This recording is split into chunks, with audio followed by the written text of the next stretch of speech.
Hello students, I hope you all are fit and fine. So today students, this is the third video of our third chapter of history and the name of the chapter is the Delhi Sultans. So beta in this chapter we are going to start from page number 39. So let's start. Like the earlier sultans, the Khalji and Tughlaq monarchs appointed military commanders as governors of territories of varying sizes. तो बेटे जैसे पहले के सुल्तान थे उन्हीं की तरह जितने जो खलजी और तुगलक शासक थे उन्होंने भी अपने मिलिट्री कमांडर्स को मतलब जो उनके सेना नायक थे उनको अलग अलग इलाके के गवर्नर्स के रूप में तैनात किया, मतलब कि अलग अलग इलाके के सूबेदार के रूप में तैनात किया। गवर्नर कौन होते थे? सूबेदार। So these lands were called iqta and their land holders were called iqtadar और मुक्ति। तो बेटे ये जो अधिकारी होते थे जो इन इलाकों को संभालते थे तो उनको क्या बोला जाता था? इक्तादार। मतलब ये जो लैंड दी जाती थी मिलिट्री कमांडर्स को उसको इक्ता बोला जाता था, और जो मिलिट्री कमांडर का उस लैंड पे जिस मिलिट्री कमांडर का होल्ड होता था उसको इक्तादार या मुक्ति बोला जाता था। द ड्यूटी ऑफ द मुक्तीज was to lead military campaigns and maintain law and order in their इक्ताज। तो बेटे जो मुक्ति थे या इक्तादार थे उनका मेन वर्क क्या था? उनका सबसे बड़ा फ़र्ज़ था कि वो जितने भी सैनिक अभियान हैं उनका नेतृत्व करें और अपनी जो उन लैंड थे अपनी जो उनकी इक्ता थी उसमें कानून और व्यवस्था बनाए रखें। In exchange for their military services the मुक्तीज कलेक्टेड द रेवेन्यू। तो जो भी सर्विसेज बेटे मुक्तीज देते थे उसके बदले में वो रेवेन्यूज़ कलेक्ट करते थे as assignments as their salary. तो जो उन्हें सैलरी मिलती थी जितने भी मुक्ति थे बेटे वो अपनी जो सैनिक सेवाएं देते थे उसके बदले में जो उनको सैलरी मिलती थी तो वो अपने इलाके से रेवेन्यू कलेक्ट करने से मिलती थी। They also paid their soldiers from these revenues control. तो और यही जो उनको रेवेन्यू मिलता था इसी से वो अपने एरिया में जो सोल्जर्स होते थे उनकी सैलरी को भी पे करते थे।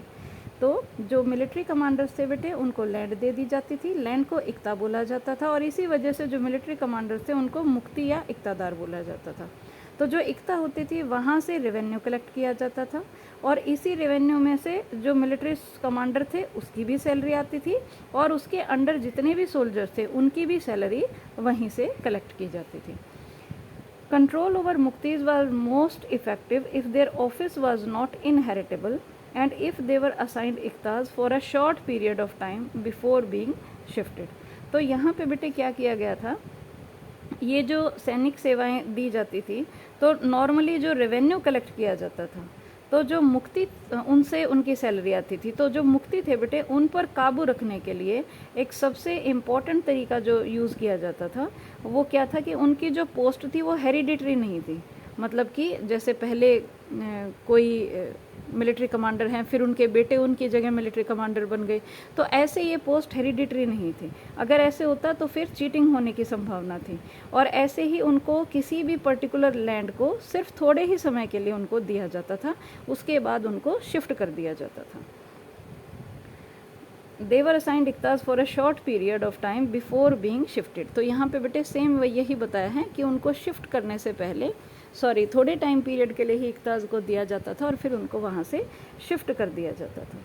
Now moving further, these harsh condition of service were rigorously imposed during the reign of Alauddin Khalji and Mohammad Tughlaq. तो बेटे ये जो उस टाइम पे ऐसी कठोर नियम वाले जो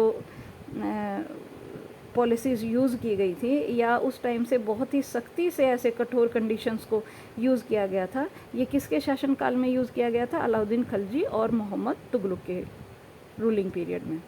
accountants were appointed by the state to check the amount of revenue collected by the मुक्तीज। जो नेक्स्ट स्टेप इन्होंने क्या लिया था कि जो मुक्ति थे वो जितना भी रेवेन्यू कलेक्ट करते थे उसका हिसाब लगाने के लिए उन्होंने अकाउंटेंट्स अपॉइंट किए गए थे। ठीक है, मतलब कि लेखा अधिकारी को नियुक्त किया गया था या फिर आप इसको मुनीम भी बोल सकते हैं, उनको नियुक्त किया गया था ताकि वो ये चेक कर सकें कि जो रेवेन्यू है वो ज़्यादा तो कलेक्ट नहीं हो रहा है या फिर जो कमांडर्स हैं वो चीटिंग नहीं कर रहे हैं। Care was taken that the मुक्ति collected only the taxes prescribed by the state and that he kept the required number of soldiers. तो अब यहाँ पे बेटे ये ध्यान दिया जाता था कि जो मुक्ति थे, जितना भी राज्य ने निर्धारित रेवेन्यू फिक्स कर रखा है, सिर्फ उतना ही रेवेन्यू वो कलेक्ट करें, और जितने सैनिकों के लिए उनको बोल रखा है सिर्फ उतने ही सैनिक वो अपनी सेना में रखें। अब यहाँ पे बेटे ये स्टेप क्यों लिया गया?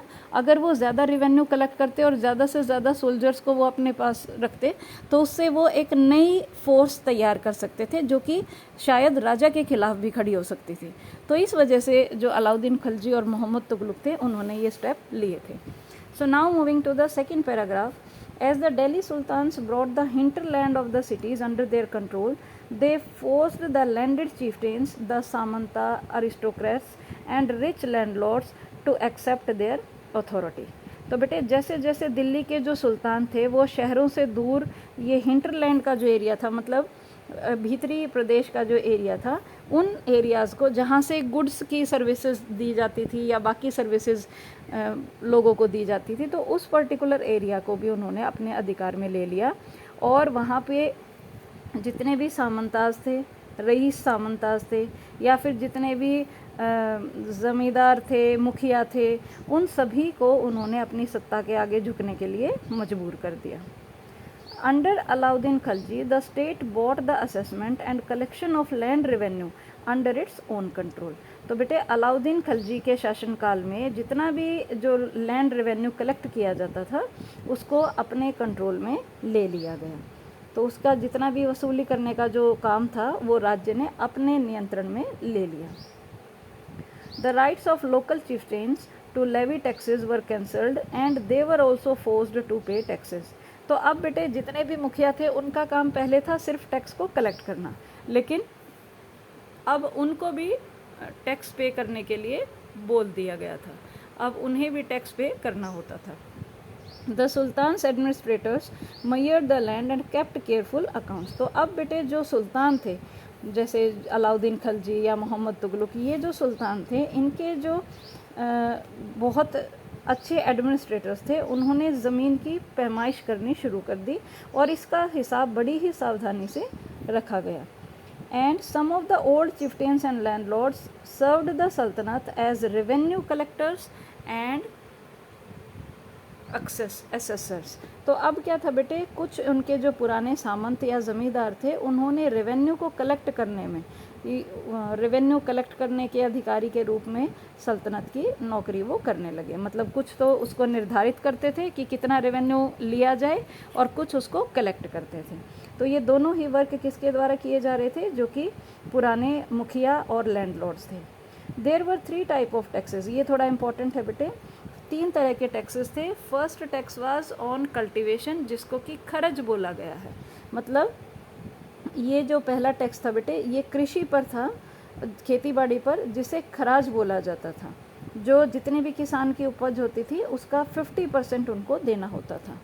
And amounting to about 50% of the peasants produce. तो कोई भी पीजेंट, कोई भी फार्मर जो भी प्रोड्यूस करता था उसका 50% उनको स्टेट के लिए देना पड़ता था। और सेकंड टैक्स था बेटे ऑन कैटल। जितने भी मवेशी होते थे तो जो भी कैटल से प्रोडक्ट्स मिलता था, या फिर जितनी भी कैटल्स, अगर किसी के पास ज़्यादा कैटल है तो उसमें से उसको डोनेट करना होता था टैक्स के रूप में, या फिर अगर जो एनिमल प्रोडक्ट्स होते हैं वो उनको डोनेट करने होते थे।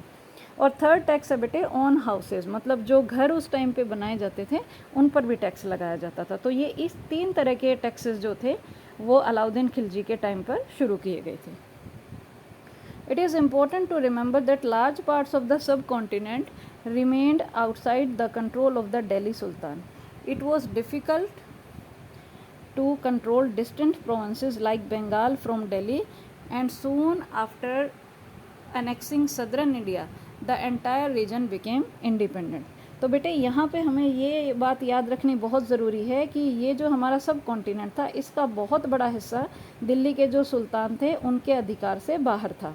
और दिल्ली से बंगाल जैसे जो डिस्टेंट एरिया था, बहुत दूर है दिल्ली से बंगाल, तो उस टाइम पे बेटे कम्युनिकेशन स्किल्स भी नहीं थी, और जैसे फ़ोन, इंटरनेट, न्यूज़पेपर्स, ऐसी कोई भी सुविधा उस टाइम पे नहीं थी, ट्रांसपोर्टेशन की भी फैसिलिटीज़ नहीं थी।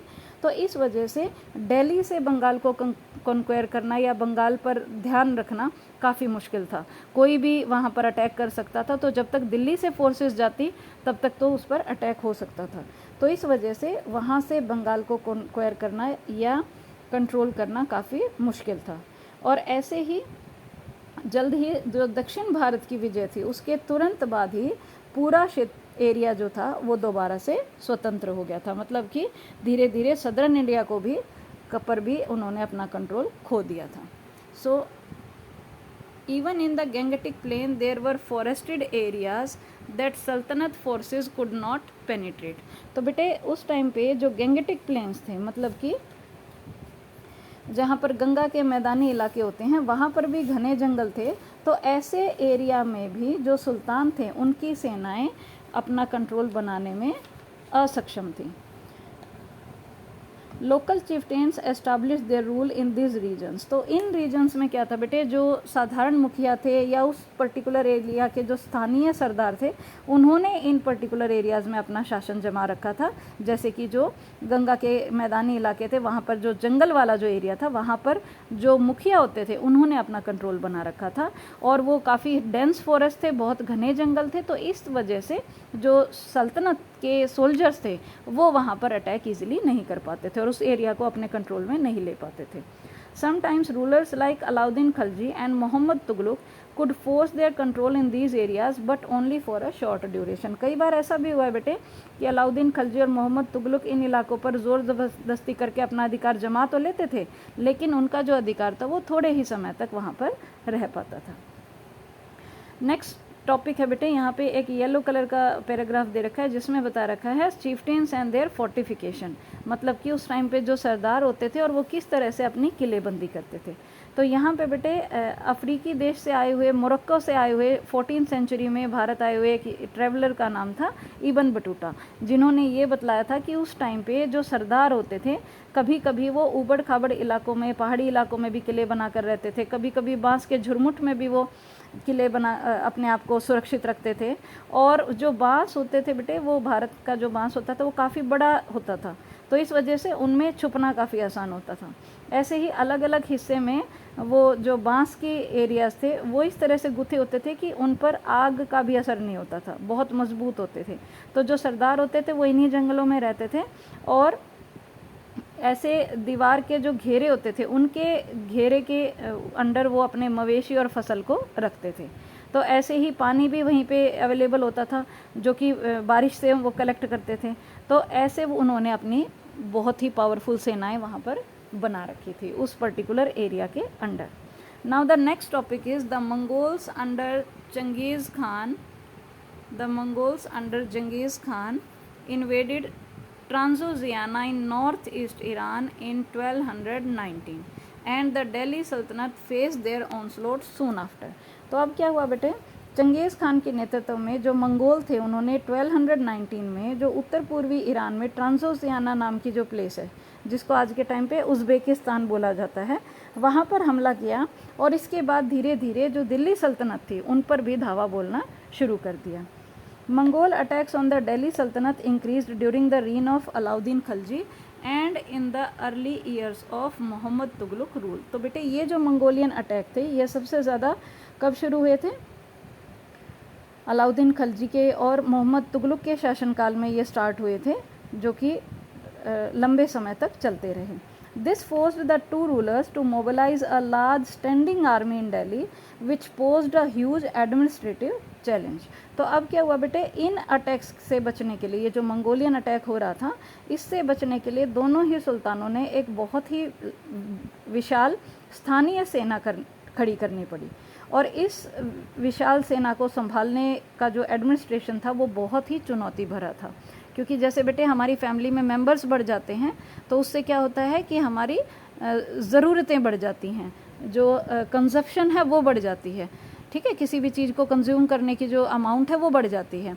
ऐसे ही अगर आर्मी ज़्यादा बड़ी है तो उनको फीड करने के लिए उनके खाने पीने का ध्यान, उनकी सैलरी, बहुत सारी चीज़ें बढ़ जाती हैं। तो इस वजह से ऐसा जो प्रशासनिक चैलेंज था ये काफ़ी चुनौती भरा था। So let us see how the two sultans dealt with this. तो बेटे we will read in our next video. हम अपनी नेक्स्ट वीडियो में ये देखेंगे कि किस तरह से दोनों जो सुल्तान थे उन्होंने अपनी लार्ज स्टैंडिंग आर्मी तैयार करी थी। सो आज की वीडियो में बस इतना ही। We will meet in our next video. Till then take care and have a nice day.